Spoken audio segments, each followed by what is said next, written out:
Tonight, 5 people have been arrested in connection with the murder of a Muldrow man. The Oklahoma Bureau of Investigation says 30-year-old Derek Marshall was shot to death in early November.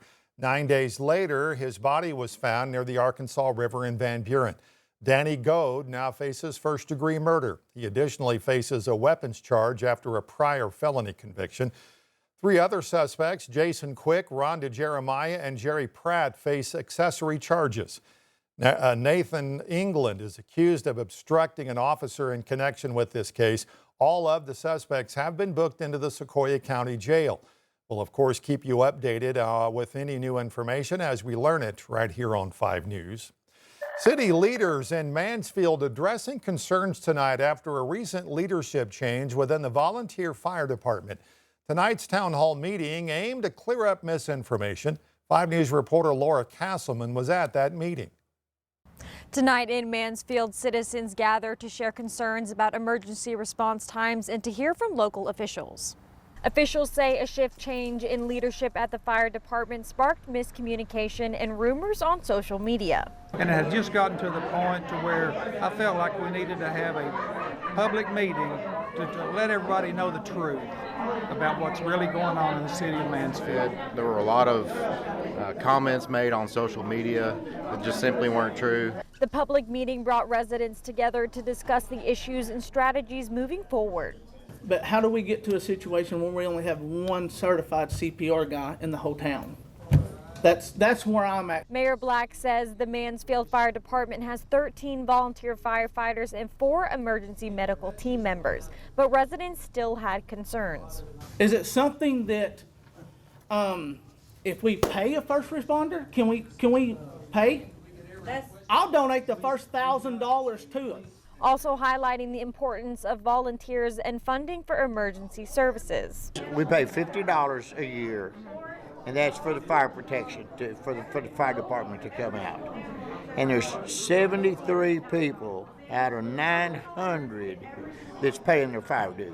Gage says that more homeowners need to pay their fire dues. You can't keep operating on hope and wishes. If you want to make a difference, come volunteer and be a volunteer. And I think our small communities are going to have to rely on that moving forward with the lack of funding.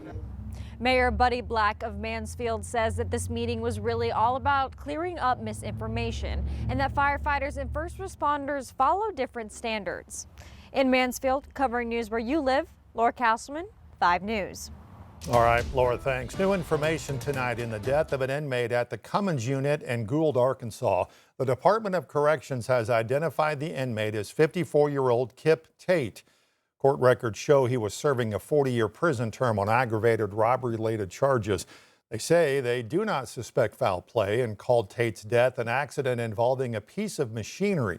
An investigation has been ordered and is expected to be complete in the next couple of weeks. Meanwhile, Springdale police releasing new information on a missing woman, 61-year-old Gretchen Mack.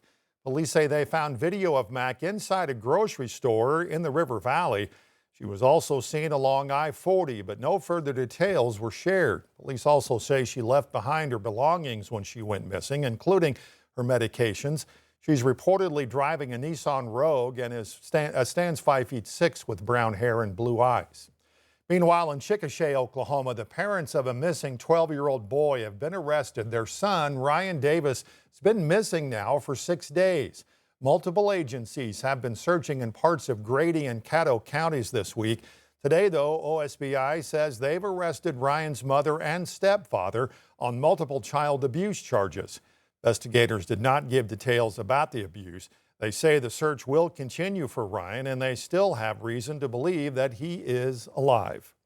In Greenland tonight, the school district continues to rally around their basketball coach, Jeremy Schoper. He is in critical condition tonight, still after that serious crash in Witcherville on December 30th. During Tuesday night's basketball game, players decorated their shoes with Jeremy's initials. School's athletic director and girls basketball coach says the response has been a reminder of the close-knit community Schoper helped build at Greenland. To see our culture come together and the culture of our school come together and to see what impact he has had on every single student here and every single coach or teacher here has been really fantastic.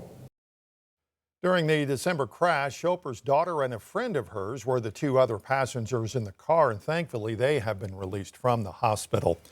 In Saline County, Arkansas, another dog attack has police there searching for answers once again. Last year, one of the two attacks led to the death of a 15-year-old girl.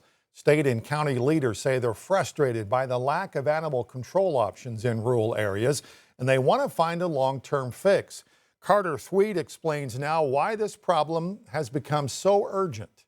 The fact that we have residents, children being mauled by animals, it's no matter which way you look at it, it's tragic. State Representative R.J. Hawk lives in Saline County. He says the lack of animal control continues to be a big problem, but fixing it isn't easy. When you do it at the state level, it's a statewide ban for every community across the way. And what I've been told by multiple people is that needs to be really regulated within the counties themselves. Saline County Quorum Court member Stephanie Johnson has been pushing for change since the two deadly attacks last year, within weeks of each other. It's becoming an even bigger public safety issue with these continued dog attacks. The most recent attack happened this week on Diamond Hills Cove, north of Alexander. According to an incident report, 3 dogs attacked a mother and daughter while walking down the street. Their injuries were not life-threatening. Johnson says while cities like Benton and Bryant have animal control services, rural areas like where this attack happened do not, leaving residents vulnerable. There's nothing that can be done about that in Alexander and Bauxite and Haskell and the areas that are not covered by animal control or a shelter. Johnson says the Quorum Court will need to come together on funding or new laws to address the issue. County Judge Matt Brumley and other Quorum Court members did not respond Thursday when asked for comment. The local municipalities, whether it be cities or counties, they need to find out what fits them best, and they need to create their own ordinances. It seems like the Quorum Court is too concerned about making people mad over trying to pass common sense laws rather than trying to make the county safe. That was Carter Thweet reporting. Now, the two owners involved in this week's attacks have been arrested. Both are charged with an unlawful dog attack and first-degree assault. The 3 pit bulls have been seized. Fort Smith City has an update on one of its recent projects that's helping the city come in compliance with that consent decree with the EPA.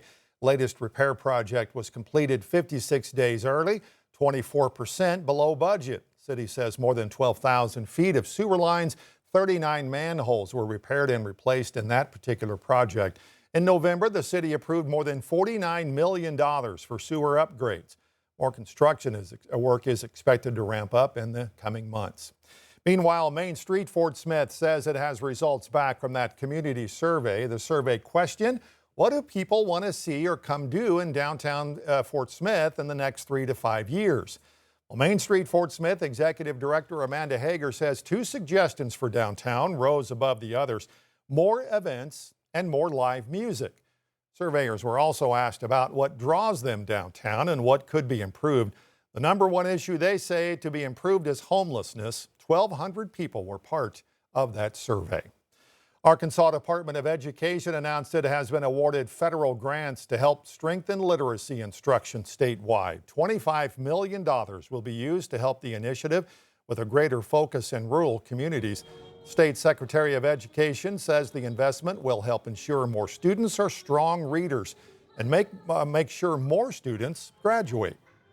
About every dollar you spend in early learning, you get a 6, 7, 8, 9 % increase in return on that investment.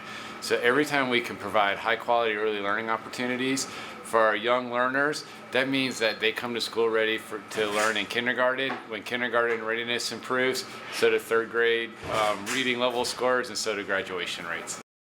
Arkansas was the only state to get multiple education, innovation, and research federal grants.